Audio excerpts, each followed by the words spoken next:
anbiya'i wal mursalin wa ala alihi wa ashabihi ajmain amma ba'du. Kami dari kelompok 5 akan mempresentasikan tentang manajemen sistem pendidikan nasional.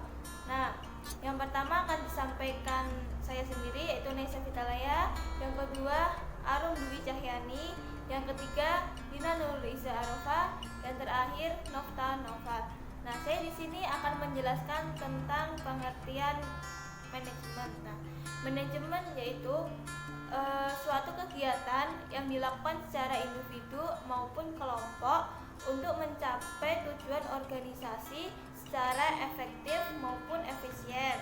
Nah, kalau sistem pendidikan nasional yaitu keseluruhan komponen pendidikan yang saling terkait secara terpadu untuk mencapai tujuan pendidikan nasional dengan menggunakan pendekatan sistem. Dalam proses manajemen diharapkan pengelolaan data dapat dihasilkan informasi yang cepat, tepat, dan akurat dengan melalui rasional ilmiah. Nah, selanjutnya itu manajemen sistem pendidikan itu sebagai kebutuhan masa depan dan berbicara manajemen sistem pendidikan, maka perhatian kita akan diarahkan ke Sisdiknas yang merupakan suatu perpaduan dari tata nilai, struktur, dan proses yang merupakan himpunan usaha untuk mencapai kehematan daya guna dan hasil guna sebesar mungkin. Selanjutnya saya ingin menjelaskan tentang tujuan sistem pendidikan nasional. Adapun tujuan sistem pendidikan nasional yang pertama yaitu produktivitas. Maksud produktivitas di sini adalah perbandingan terbaik antara hasil yang diperoleh atau output dengan jumlah sumber yang digunakan atau input sebelumnya. Produktivitas dapat dinyatakan secara kuantitas maupun secara kualitas. Kuantitas berupa output atau jumlah tamatan, dan kuantitas input berupa jumlah tenaga kerja dan sumber daya yang lainnya, antara lain seperti uang, peralatan, perlengkapan, bahan, dan lain sebagainya. Lalu selanjutnya yaitu kualitas. Kualitas tentunya akan menunjukkan suatu ukuran penilaian atau penghargaan yang diberikan atau dikenakan kepada barang maupun jasa tertentu berdasarkan pertimbangan objektif antara bobot dan juga kinerja.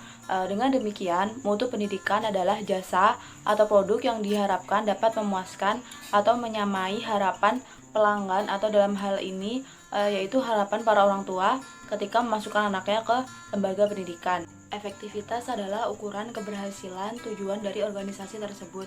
Efektivitas institusi pendidikan terdiri dari dimensi manajemen, kepemimpinan sekolah, guru, tenaga kependidikan, dan personil lainnya, antara lain siswa, kurikulum, sarana prasarana, pengelolaan kelas, hubungan sekolah dan masyarakatnya, pengelolaan bidang khusus lainnya, yang hasil nyatanya merujuk pada hasil yang diharapkan, atau bahkan menunjukkan kemiripan antara hasil nyata dengan hasil yang diharapkan. Dan yang terakhir yaitu efisiensi. Efisiensi berkaitan dengan cara membuat sesuatu dengan betul atau doing things right, sementara efektivitas menyangkut dengan tujuan, yaitu doing the right things. Atau efektivitas adalah perbandingan antara input atau sumber daya dengan outputnya. Suatu kegiatan dikatakan efisien bila tujuan dapat dipercaya secara optimal dengan penggunaan atau pemakaian sumber daya yang minimal. Efisiensi pendidikan adalah bagaimana tujuan itu dicapai dengan memiliki tingkat efisiensi waktu, biaya, tenaga, dan juga sarana prasarana. Kemudian saya akan menjelaskan mengenai manajemen sistem pendidikan dan perubahan paradigma pusat daerah. Perubahan paradigma sistem ketatanegaraan dari sistem sentralisasi menjadi desentralisasi menurut diberlakukannya Undang-Undang Nomor 22 Tahun 1999 yang kini menjadi Undang-Undang Nomor 32 Tahun 2004, menghendaki pula perubahan-perubahan di semua sektor dan lini pemerintahan. Selain itu, Pola pikir dan cara bertindak pun harus berubah. Desentralisasi menghendaki pemerintah daerah yang mandiri, jeli melihat peluang, dan memanfaatkan peluang tersebut. Dalam hal pendidikan, pemerintah kabupaten diminta untuk mengadministrasi penyelenggaraan pendidikan yang ada di daerahnya. Pendidikan formal maupun non-formal menjadi tanggung jawab dari pemerintahan kabupaten. Kebijakan otonomi ini seiring dan dijawantahkan dalam konteks manajemen berbasis sekolah atau disingkat menjadi MBS. Dalam hal ini, MBS diterapkan dalam rangka pelonggaran pengawasan pusat agar sekolah lebih leluasa bergerak untuk mengelola sumber dayanya sehingga mutu bisa lebih ditingkatkan lagi. Saya akan melanjutkan apa yang telah disampaikan pada sebelumnya. Pendidikan bertugas untuk mengembangkan kesadaran atas tanggung jawab setiap warga negara terhadap kelanjutan hidupnya, bukan saja terhadap lingkungan masyarakatnya, dan negara juga terdapat kehidupan manusia.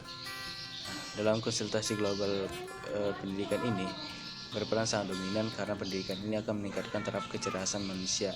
Hanya manusia yang cerdaslah yang mampu menghadapi tantangan globalisasi ini.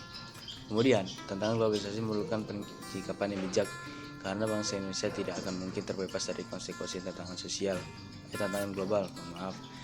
Untuk menghadapi globalisasi, kita harus mempersiapkan sistem pendidikan yang terintegrasi. Sistem pendidikan agar mampu menjadi fondasi dalam menghadapi globalisasi maka memerlukan pengelolaan yang serius. Mungkin cukup sekian dari kelompok 5. Apabila ada kesalahan dan kekurangan, kami mohon maaf. Wabillahi taufiq wal hidayah. Wassalamualaikum warahmatullahi wabarakatuh.